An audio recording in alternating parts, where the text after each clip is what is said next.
অশনি সংকেত বুলি কৈছে যি অশনি সংকেত আচলতে মুখ্যমন্ত্ৰী মনটো মাৰা তেওঁ ডিব্ৰুগড়ত নিজৰ প্ৰাৰ্থীজন জিকুতে যিমান তেওঁ ফূৰ্তি আনন্দ পাইছে তাতকৈ ধুবুৰীত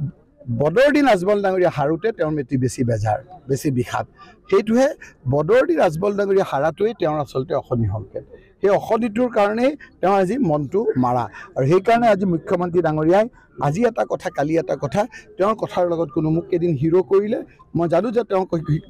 হিৰোৰ পাল্লাত মই পৰিলে মই জিৰো হৈ যাম পিছদিনা একো ওলোটা কৰিলে আজি কি কয় কালিৰ লগত তেওঁৰ সম্বন্ধ নাই গতিকে এতিয়া মুখ্যমন্ত্ৰীক ৰাইজে বিদায় দিয়াৰ প্ৰক্ৰিয়াটো আৰম্ভ হৈছে এতিয়া আপোনালোকে কৈছে যে তেওঁ ৯২টা সমষ্টিত তেওঁ বোলে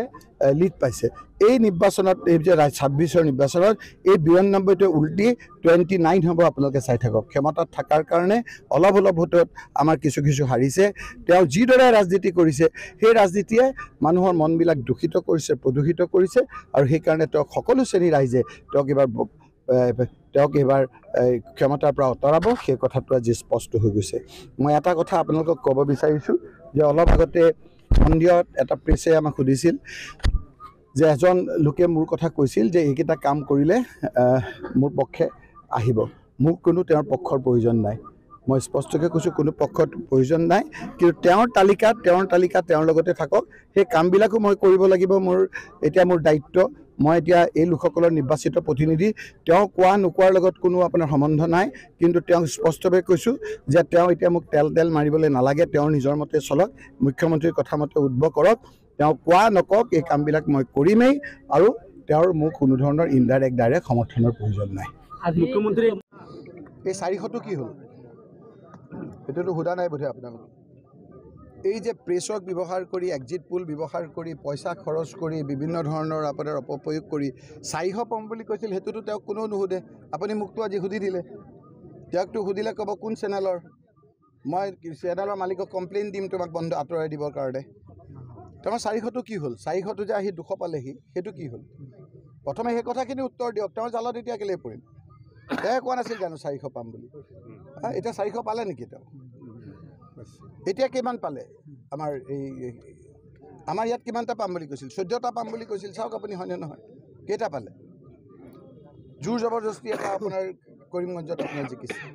গতিকে এই কথাবিলাক তেওঁক তেতিয়া ধৰা পৰিছে তেওঁ বিজেপিতে তেওঁ চাবচোন এতিয়া চকীখন ধৰি বহে কাৰণ ৪টা খুঁটা কেতিয়া তেওঁ বিজেপিৰ মানুহে কাটি থৈ দিয়ে ঠিক নাই সেইটোকে এই আপুনি যিটো কৈছে সেইটোৱে মই কৈছোঁ সেইটোৱে কৈছোঁ পুৰণি নতুন আৰু কি উজনি নামনি বিজেপিৰ সংঘাত সেইটোৱে কৈছোঁ মই ৪০০ পাৰ যোৱা বিধানসভা নিৰ্বাচনতো ১০০ পাৰ এওঁলোকৰ এতিয়া এইবিলাক কমন ডাইলগ ৪০০ পাৰ ৫০০ পাৰ ১০০০ পাৰ ১২৬টা বিধানসভাত কেতিয়াবা কৈ দিব পাৰে যে অসমতো ২০০খন পাই যাম গতিকে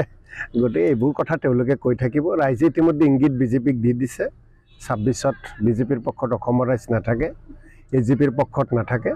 ২৬ত গেৰাণ্টি কংগ্ৰেছৰ চৰকাৰ ইণ্ডিয়া মৰ্চাৰ চৰকাৰ অসমত হ'ব আৰু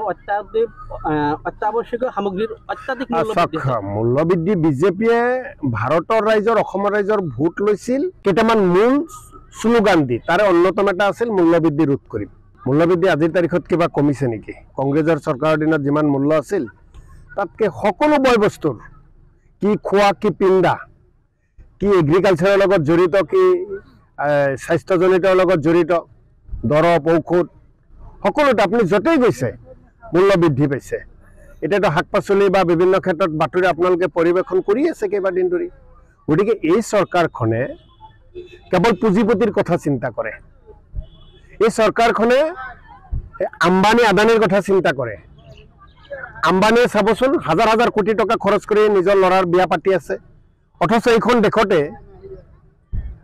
লাখ মানুহে টকাৰ অভাৱত মন্দিৰত বাহিৰত কৰবাত বিয়া পাতি আছে গতিকে এইখন দেশত